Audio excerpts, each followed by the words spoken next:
sometimes we do specific themes on, a particular accessory or a kind of piece of clothing, but we do work within the rules of chronology. So we usually start with something from the early Edwardian period, and we'll come through to around the year 2000. So that's our formative today for those of you who are newcomers to our programs. This dress is about 1905, somewhere, maybe as early as 4 and as late as 1907 or 8, but 5 or 6 is probably the more precise dating.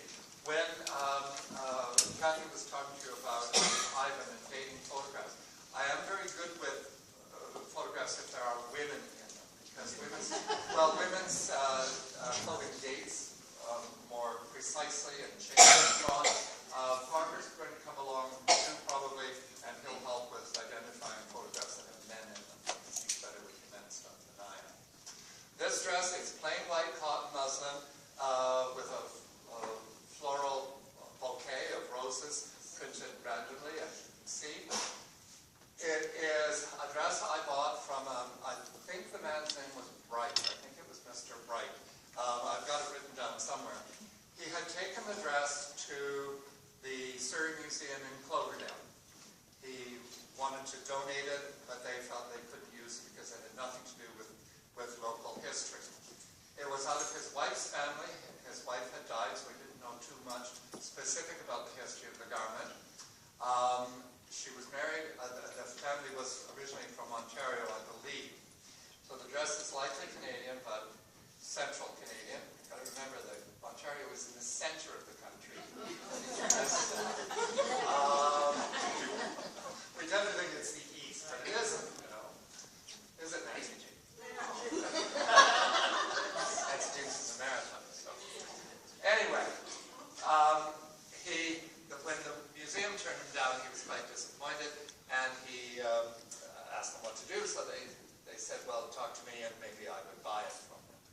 So I went to see him. There was actually quite a bad rip in the skirt, which we repaired, so I couldn't even find it the other day, but it was a rip about that long, if I remember correctly. I went to see him, and he was cagey. He was an old guy, at least 70. I was only about 50 at the time. Anyway, and he was being cagey with me because he figured, oh, this guy's going to try and rip me off. So he said how much. You shouldn't have that happen. Somebody wants to sell something, they should name the price. You can't be buyer and seller. So anyway, he said how much, and I said, well, it's damaged the best side. Sorry, the best I can offer is $100. He looked at me, and he said, give me 75.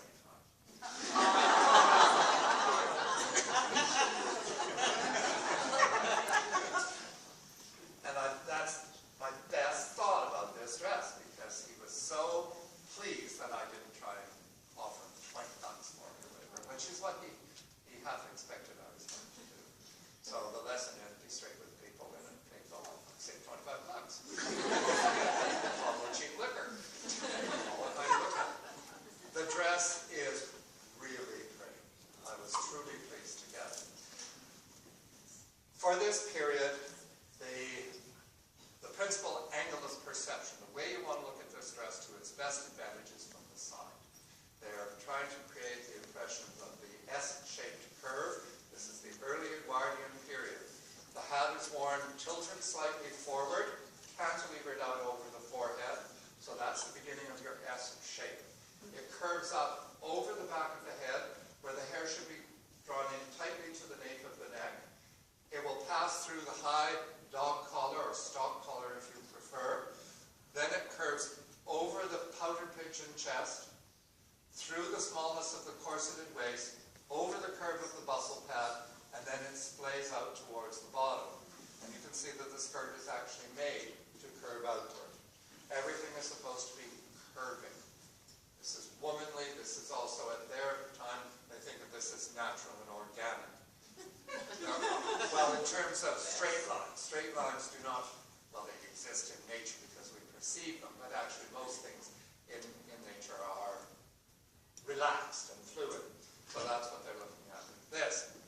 To get the skirt to expand, it's got all these little tiny pin tucks in through there, then they're released, and then we have the graduated flaps at the bottom as well.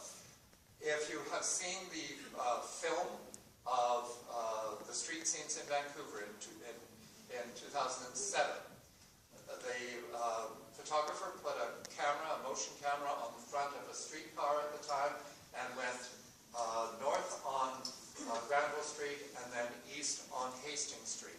And there are women in 1907, which is conceivably the year of this date of this dress, and the women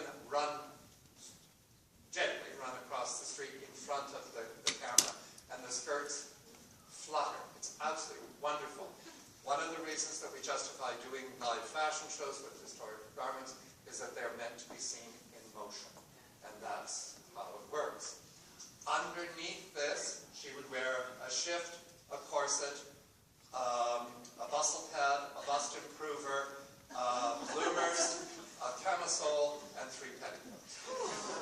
So then there's the stockings and the garters as well, or whatever else we use to keep the garters up.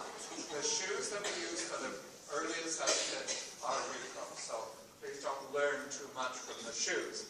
We get them as close to the original formula as we can. The garment is fragile and delicate. That's the way it's meant to be, because it's meant to imply that she is in a privileged position. It's not a garment for labor.